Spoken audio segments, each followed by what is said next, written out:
Meanwhile, in America, Men in Black was the season's top money earner, closely followed by Lost World. Now, in America, of course, the summer season is vitally important because that's when Hollywood hopes to scoop in 40% of its annual revenue.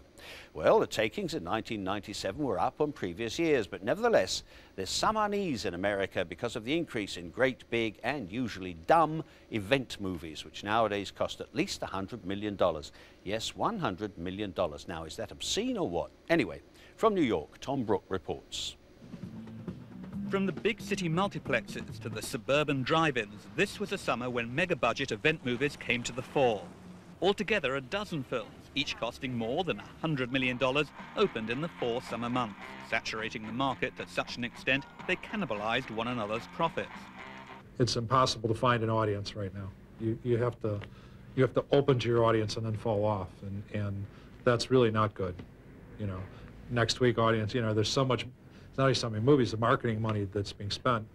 You know, one week you have somebody's attention, by the next weekend you're forgotten. It's not just the high number of event movies that caused anxiety, but also their escalating cost. High-tech special effects and expensive big-name stars are driving up their price. Stars are demanding and getting as much as $25 million per picture. But they say they're not responsible for the high cost of making event movies. It's science, not greed, that determines their wages. It's not whether you deserve it, it's whether the studio feels scientifically that there's an exchange there of values. And that's all it is. It's supply and demand. It's all it is. Last summer's mega-hit Independence Day is partly to blame for the current wave of event movie madness. It showed studios that one huge film can, if it works, bring in more revenue than a more diversified slate of medium-budget movies. Now every studio is wedded to mega-spending on event movies. Studios are all now owned by major corporations for whom, you know, a modest success has very little impact on their bottom line. They want to see a movie that they can make that will, you know, that will gross hundreds of millions of dollars worldwide, that can be turned into a theme park ride, you know, that will make money in foreign television sales, and, you know, that can become almost a franchise in itself. As a result, many event movies often resemble more a merchandising concept than a fresh cinematic vision. This is magnificent. Does it lead to some creative bankruptcy? Yeah, there's bigger and better without any kind of guts to them, without any textures, I think is what you're seeing a lot of this summer. It's been said that what sets event movies apart from ordinary films is that they're twice as expensive and twice as dumb.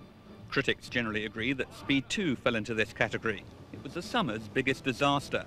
It cost $150 million to make, and so far it's grossed around a third of that. At this drive-in, the common complaint from moviegoers is that too many of the summer movies look tired and derivative. It's just like the same story over and over again. So same baseline, everything like that. I like movies that are different.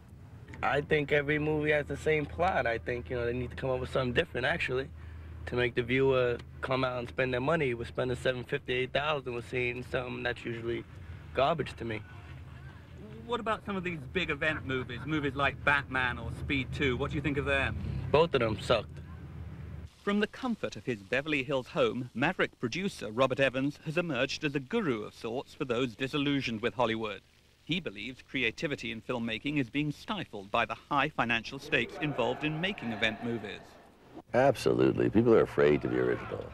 For good reason. They can't afford it. And the price of poker is too high. Mighty dangerous business. That's why they're afraid to take chances and be fresh.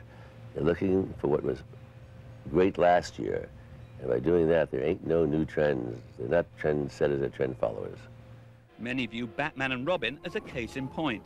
On the face of it, the film's box office take in excess of $100 million suggests a big hit. But Batman cost an estimated $175 million to make.